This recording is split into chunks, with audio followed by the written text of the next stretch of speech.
My name is Joe Lansdale. This is my new book, Moon Lake, and I'm going to read maybe the first chapter, or at least a good portion of it.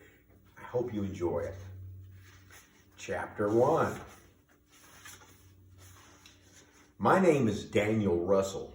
I dream of dark water. My first memory of Moon Lake was as a youngster on a dark night in October of 1968 with a nearly full moon seeming to float on the surface of the water. I remember its glow and the way the shadows of the trees on the sides of the lake reached out for it like chocolate fingers groping for a silver platter. Me and my dad were parked on a long, narrow bridge that went over the lake. The bridge was made of rusty metal and cables and rotting wood, not to mention a few lost dreams. For the town beneath the water had been flooded, and the Great Lake was supposed to be the new town's savior.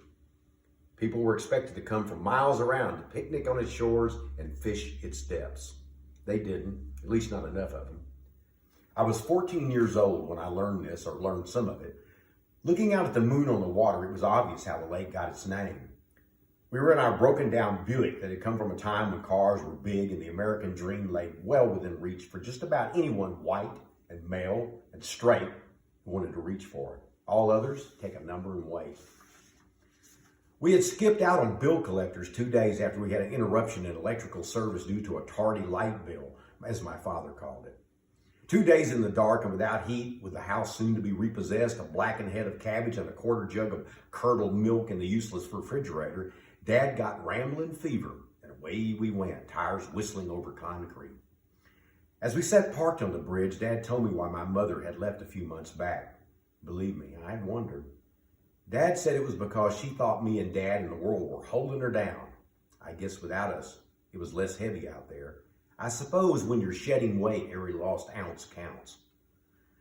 I had rarely mentioned my mother after she left. I wished to remember a time when she had held me or spoken softly to me or loved me, but if such a memory was in my brain, I couldn't find it.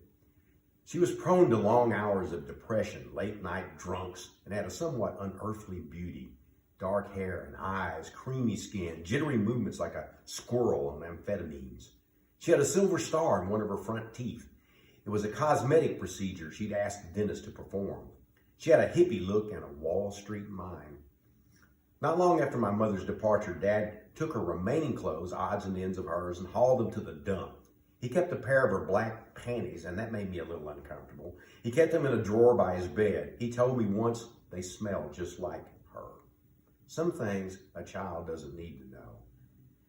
The day we packed up and left, those panties came with us. I saw Dad put them in his suitcase. We left most of our stuff in travel light, a suitcase apiece, scrounged from behind Christmas decorations.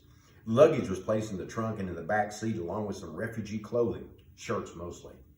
We spent a few nights in motels so cheap that in one of them, roaches moved under the wallpaper on our wall with a crackling sound. In another, we could hear the next door neighbor coughing and showering and straining to shit.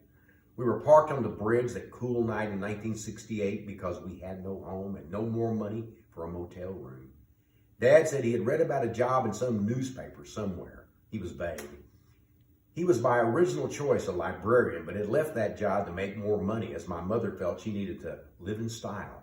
She wasn't crazy about a husband who had what she said was a woman's job, shuffling books and filing dusty cards and memorizing the Dewey Decimal System. She liked to party. Dad liked to complain. Dad had some math skills and was smart in many ways, had a lot of educational paper that said so. He became an accountant, and I think that things between him and Mother must have been all right for a couple of years, though he hated the work. He missed the smell of old books and chasing down people with overdue items on their library cards. I knew this somewhat from memory, somewhat from my dad, and it's just possible I made some of it up. As we sat there on the bridge and the wind whistled around the car, my father parted his fingers on the steering wheel. The big silver ring he wore on his left hand made a snapping noise against it, and the moonlight caught it and made it wink. Dad said, "Beneath that Moon Lake water is a town called Long Lincoln. It was named after a tall man named Lincoln. How about that?" I didn't say anything because I couldn't tell if it was really a question. Moonlight was shining through the windshield, and it made Dad look like he was coated in shimmering gold paint. The bones in his face appeared sharper than usual, like he could use one of the cheekbones to open a letter. His lips trembled. There were beads of sweat on his forehead, and I remember thinking, why is he sweating? It's a cool night. Leaves were picked off the trees by the sharp fall wind, and they flapped through the air, bright in the moonlight, red and yellow, orange and brown. Many came to rest on our windshield and on the bridge, as if they were birds settling to roost. Where they coasted onto the windshield, the moonlight formed a camouflage pattern over Dad's face. Long Lincoln is where I was born. It was where I met your mother. We were in high school. We thought love was enough. We thought a lot of silly things. A few times I came back here after it was a lake, parked here, looked down, and on days when the sun was bright, I could see buildings. Could even read the words post office on a building where I had mailed letters to Santa and applied to colleges, sent sweet notes to your grandparents when they were alive. When they died, there was only me and you and your mother. 3 against emptiness. Now it's 2. You and me. Jesus, it's a sad old world. I wanted to ask why we were parked on a bridge and why he was telling me these things, most of which he had told me before and often. But there was something about the way he was talking, something that made me stay silent for longer than I might normally have.